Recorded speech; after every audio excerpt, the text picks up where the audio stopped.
Welcome back to Face the Nation. We turn now to Deval Patrick, former governor of Massachusetts, who before that led the Justice Department's Civil Rights Division during the Clinton administration. He joins us this morning from Richmond, Massachusetts. Governor, thanks for making the time. Good to see you. It's a pleasure. Good morning. So you're out of politics now. Your focus at the Kennedy School at Harvard is on leadership. How comfortable were you with President Biden's speech last week, and also a speech that Republicans well remember that the president gave earlier this year when he compared changes that Republicans made in voting laws in Georgia to Jim Crow and violent enforced segregation of another era? Are you comfortable with that kind of rhetoric? You know what? A friend of mine says that we've been treating our democracy for a long time in this country as if it would tolerate limitless abuse without breaking. And when you add up the 19 states and their vote suppression laws recently, and you look at that alongside the amount of money, so much of it dark, which has been permitted into our politics and our policy making, the radical purging rules, the ways in which we have distorted the democratic process as a means to achieve better lives for citizens, it is deeply worrisome, and it's gotten worse because of election deniers. So I celebrate the president's speech. You know, any one of us would choose different words, but I think it is great that the president, first of all, calls things what they are, and also reminds us that the purpose of democracy is a means to assure liberty and justice for all. And we have to care about that process and that purpose for those reasons. Governor, in our focus group that our audience will see in a few moments of Trump supporters, one pointed out that Democrats raised objections in 2000 and they wouldn't let them go. They raised objections in 2004. Some wouldn't let them go. And in 2016, raised objections and wouldn't let them go. And they consider Democrat criticism of Republican objections to what they saw in 2020 hypocritical. Respond to that. Well, I think it's important for us to hear that, first of all, and to and really try to process that. I think I experienced that differently. I think when Donald Trump, if what you mean is objections to Donald Trump winning the presidency, I don't think there was any Democrat calling the election itself illegitimate because the outcome was surprising or disappointing to Democrats. I think it is important, though, to acknowledge that there is frustration that runs pretty deep throughout the political spectrum about democracy as a path to a better future. And that is because I think we've been treating it in these kind of careless ways for a long, long time.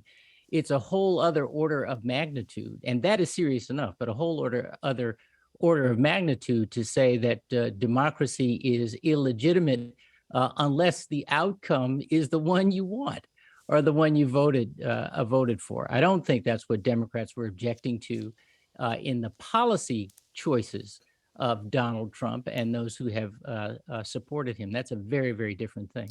Governor, as you well know, democracy is sustained on a generational basis. You deal a lot, I gather, with leadership and the question thereof with younger American students.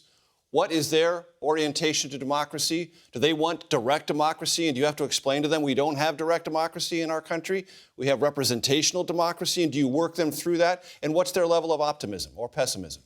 What great questions. First of all, I think the students at the Kennedy School, the young people I meet all around the country give me a tremendous amount of encouragement. And I think they should encourage all of us. I think their sense of patriotism runs deep.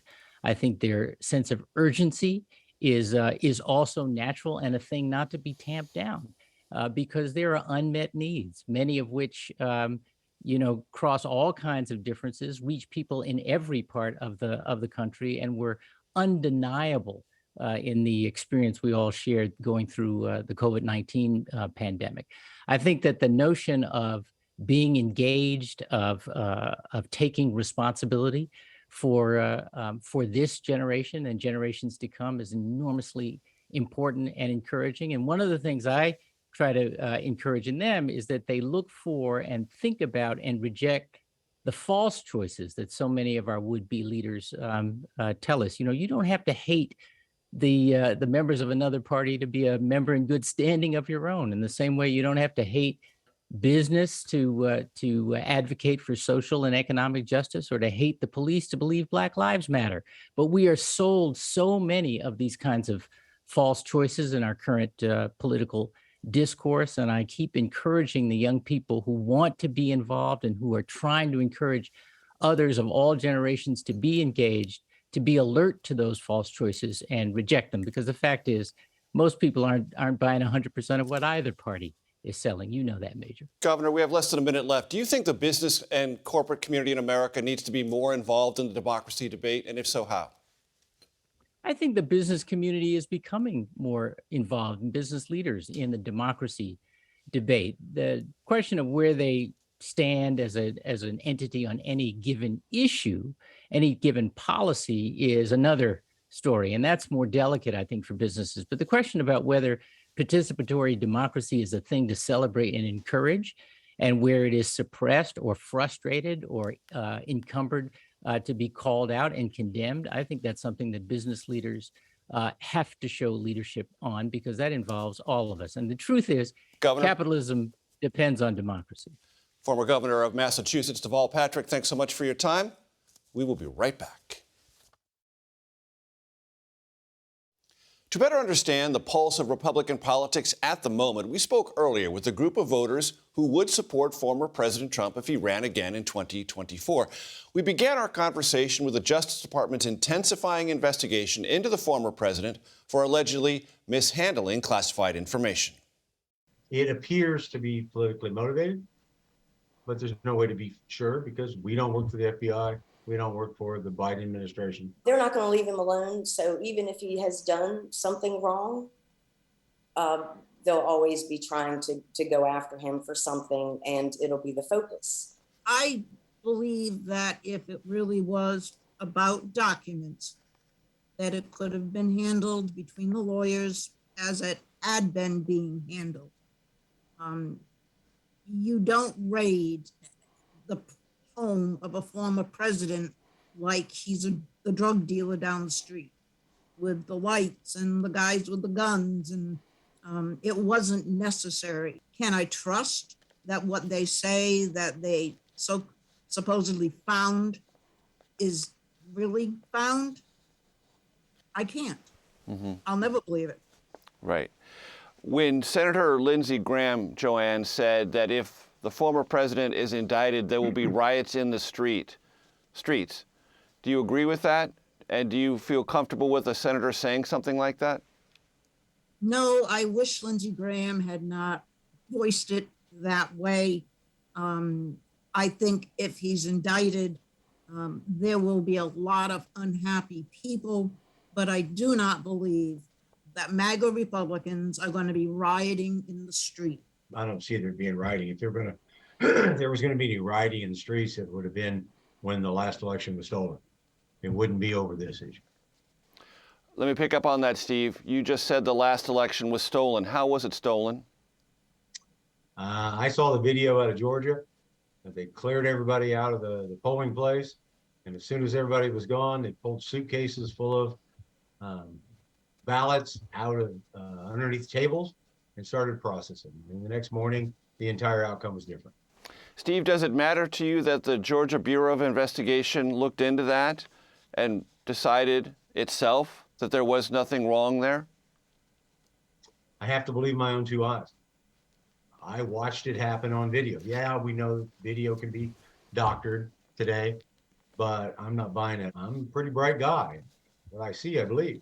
At least half of it. Does it matter that two U.S. attorneys, both of them appointed by former President Trump, looked into it and did not consider that activity fraudulent? Does that matter to you?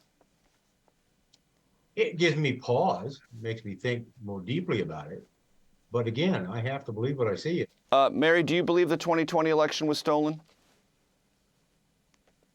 I wouldn't necessarily say that it was stolen, but I believe that it was unfair. People don't know their history then because they don't know how Democrats argued over the 2000 election. Obviously, they said the Supreme Court elected George W. Bush.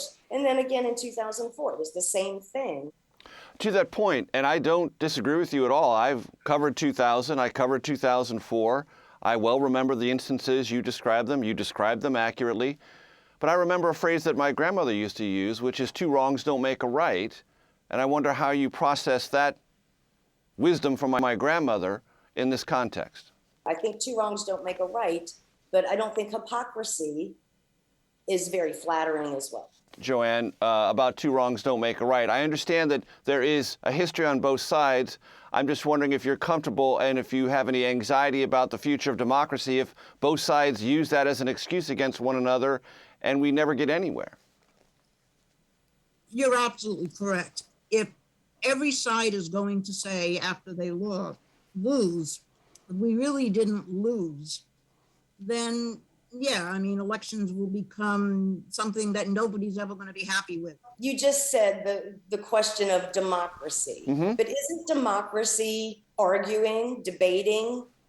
So if the precedent has been set that you can question elections, I mean, you can question everything in a democracy. Sure. So it's getting to somebody like me, who's not a Republican or a Democrat, but I do support Trump. It's getting really old hearing democracy, democracy, democracy, because what we're doing is part of a democracy. And the way Joe Biden and the Democrats use it as a weapon, the term democracy has become a weapon.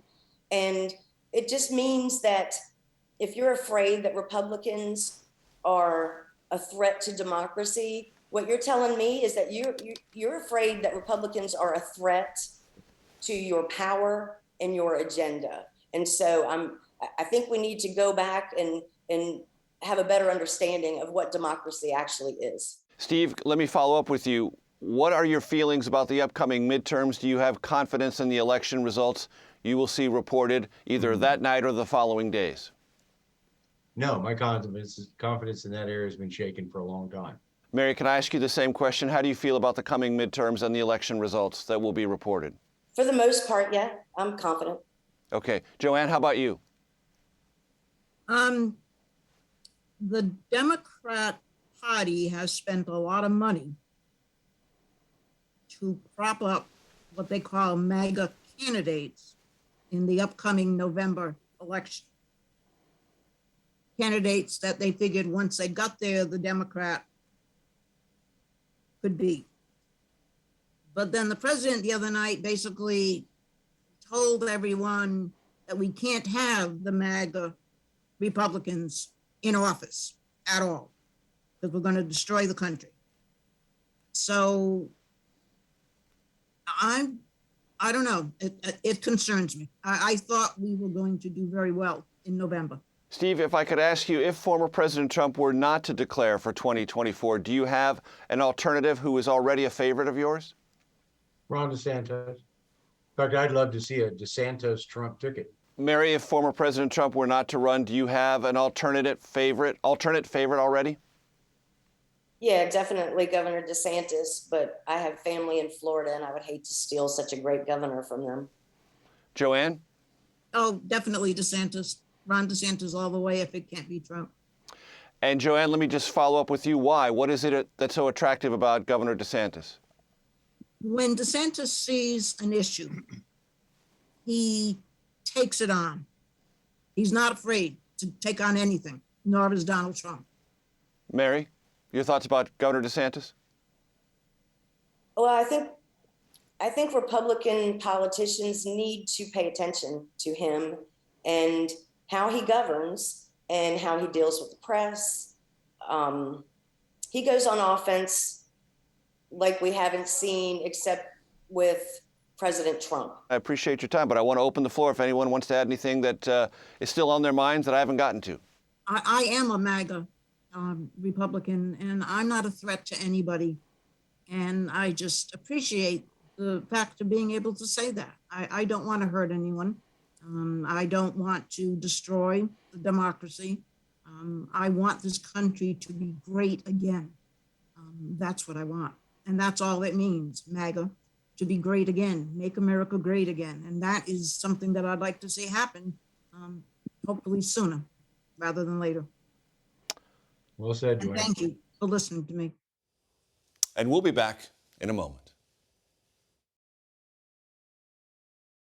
Political violence and riots can often be traced back to the rise of online extremism. We spoke earlier with two experts on the problem and its potential solutions.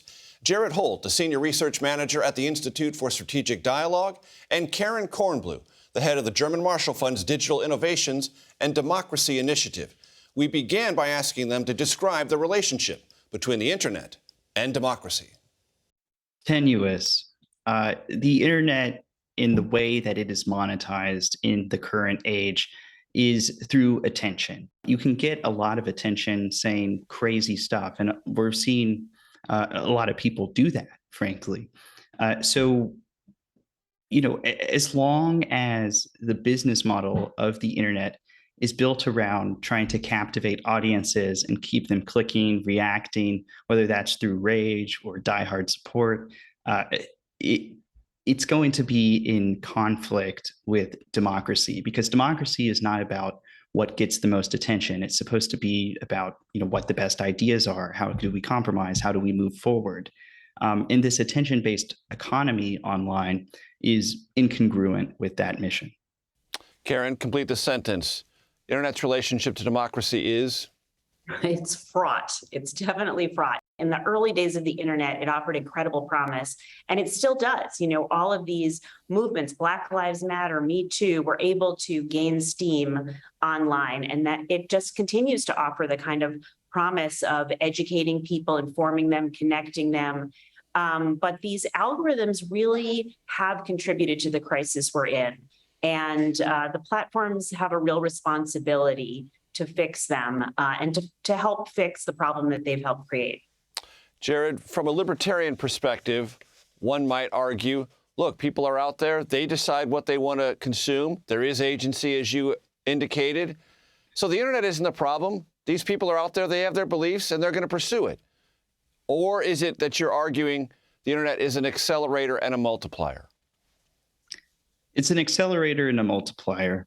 This kind of content, conspiratorial content, extremist movements have existed in America for as long as America has been around, right? These platforms are designed, guiding people towards more extreme content, what they're not taking down, what they're giving a free pass to, people who are using these platforms to manipulate audiences and guide them and steer them. From your perspective, is January 6th and its magnitude impossible without this multiplier accelerationist effect? It's very safe to say that it wouldn't have happened the way that it did, at the scale that it did, coming together as fast as it did without the internet. A lot of attention was paid to fringe platforms like Parler after the riot, but a lot of the agitation and calls to action were happening on mainstream platforms from mainstream figures. For those on the right who say, you're missing this whole point. The point is we get canceled, we get deplatformed, and that's big tech silencing us. So our rights are the ones being trampled, you would say? This is the danger of the whack-a-mole solution. Not only is it ineffective, too little, too late, but it also raises all kinds of free expression concerns because it takes down content, it takes down people after the fact. I'd love to see the platforms not only fix their algorithms, but when they publish their terms of service, really commit themselves to enforce what they've put out there and not have so much discretion. It's this kind of discretion that I think really bothers people and makes them feel that they can't get on these very few opportunities for speech. Jared, what happened in these places you were describing, Parler, Getter, other parts of the web that maybe aren't as well trafficked as others after the Mar-a-Lago execution of a search warrant? These spaces online, pro-Trump forums, fringe platforms, just really erupted with violent rhetoric. These false beliefs that the FBI or law enforcement is out to get conservatives and Trump supporters specifically. But we saw that paired with also a lot of violent rhetoric, taking their existing beliefs that the system's compromised and ratcheting it up to the next level, saying, we need to do something, whether that's protesting or whether that's taking it as far as that individual in Cincinnati did, trying to breach the FBI office there. Karen, what could Congress do? There's bipartisan concern, but there's really not bipartisan action. The proposals on algorithmic accountability, I think, offer real promise, but so far they don't include any kind of enforcement mechanism. Given the tinderbox that we're in, I think we really have to turn to the platforms and ask them to step up. What are you looking at in terms of these realities? They're not going to change before the midterm elections, and multiplier effects, accelerationist effect on the web heading toward the midterms.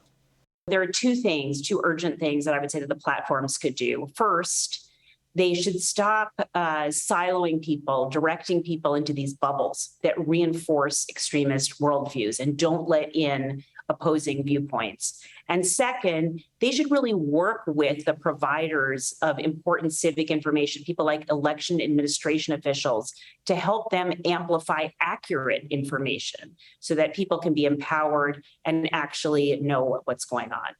What does this conversation and these underlying realities mean as America grapples with what appears to be a rise in white nationalism, white supremacy? The internet has been a really powerful tool for extremist movements in the US. It's been a big accelerant. It's been a big boon. And we've seen consistently on platforms, they all have kind of red lines that content is not supposed to cross over. If it crosses over, if it's particularly violent, particularly racist, that kind of material will get banned.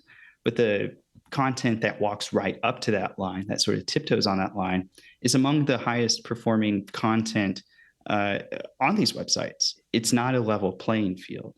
And that unlevel playing field has been, definitely an accelerant of these issues that we're seeing rise up in American prominence. The kind of stuff that we're talking about today, whether it's misinformation, conspiracy theories, et cetera, everybody is vulnerable to this. Rich people, poor people, smart people, not so smart people, everybody can fall victim to this stuff.